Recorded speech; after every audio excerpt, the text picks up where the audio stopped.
Hey guys, let's get more news about Warriors, but first, don't forget to subscribe and leave your like. Warriors pods, TJD gain invaluable crunch time experience versus Kings. In the big picture, Wednesday's win over the Sacramento Kings in the California Classic finale won't matter much to the Warriors, other than the fact that it gave them a chance to hoist the inaugural Mitch Richmond Trophy. Yet it was important enough that Golden State coach Anthony Vereen had Summer League veterans Brandon Podziemski and Tracy Jackson-Davis on the court in the final few minutes of the Warriors' 91-90 victory at Chase Center. For one thing, Vereen needed the two to help stem the tide after the Kings trimmed a 16-point deficit in the fourth quarter to 88-84 with 2 minutes remaining. On the other hand, it gave Podziemski and Jackson-Davis a chance to sharpen up on their skills for closing out games, something that Vereen believes will be critical to the future of both players and the Warriors in general. For our team going forward, it's just invaluable for those two guys to get those end-of-the-game reps to see how it feels, to try to impact winning, to try to make winning plays, said Vereen, who complimented both players for their improved conditioning. It's kind of tough to go away, come back to a team, integrate yourself in it, but I thought they did pretty well with that. At the end of the day, we got the win and they got to get some valuable reps at the end of the game. It was the first time that Podziemski and Jackson-Davis played in the California Classic this season. Prior to arriving for Wednesday's game at their waterfront arena, the two men had been playing for the USA Select Team in Las Vegas, helping prepare the USA men's basketball team for the upcoming Olympic Games in Paris.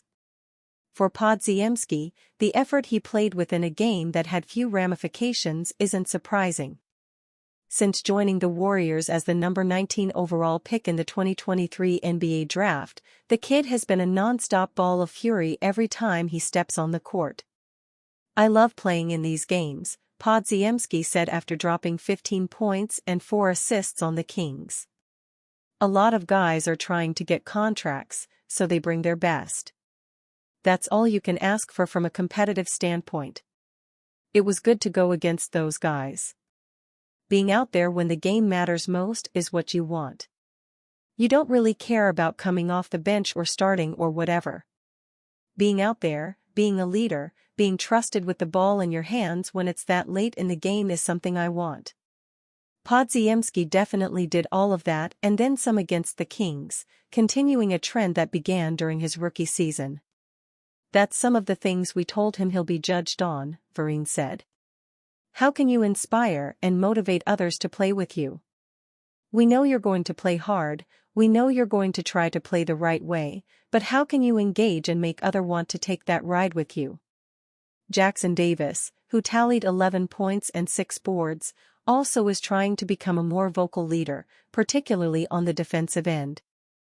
"Just glad to be back out here," said Jackson-Davis, who missed most of the Summer League last season while injured. "We have a great group, we have a lot of firepower on offense. When we move the ball, it's hard to stop. That's what we saw in the first half. In the second half we kind of got stagnant a little bit and let them back in, but locked in at the end and got the win." Golden State Warriors, Stephen Curry reveals the one player he's most excited to team up with in Team USA. The members of Team USA were asked to reveal the one player they're most looking forward to playing with in the upcoming Olympic tournament. For his part, Curry made his feelings about linking up with LeBron abundantly clear. "I mean, Bron, for sure," Curry said. "I've played against him for however many years." The Warriors reportedly attempted to trade for LeBron this past season, which would have given birth to arguably the greatest NBA duo ever.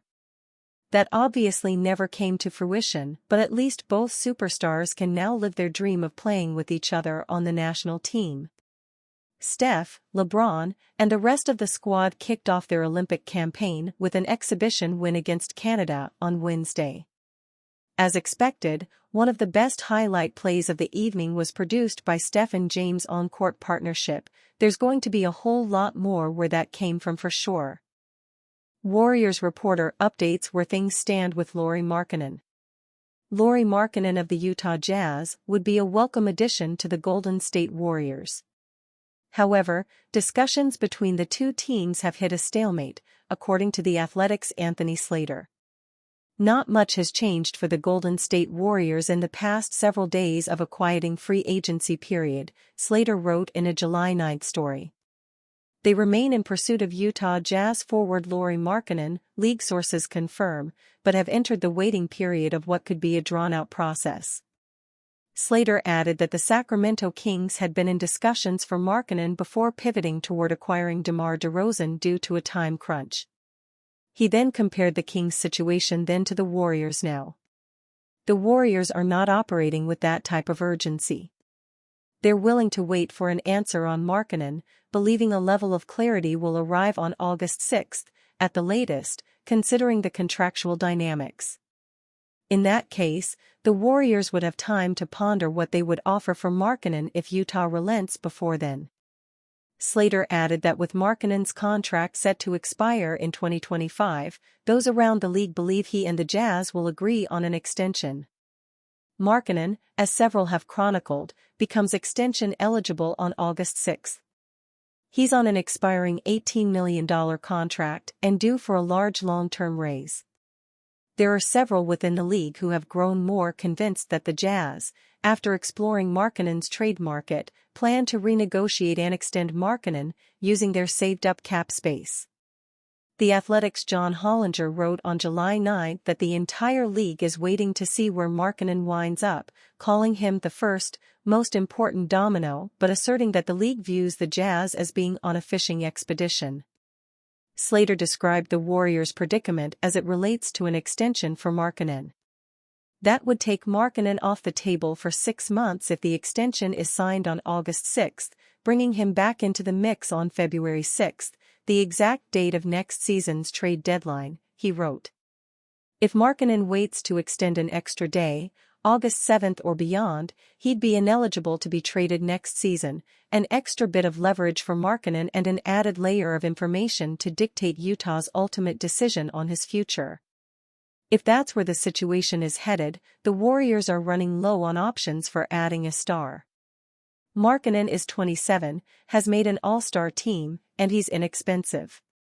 There aren't that many players who teams could trade for.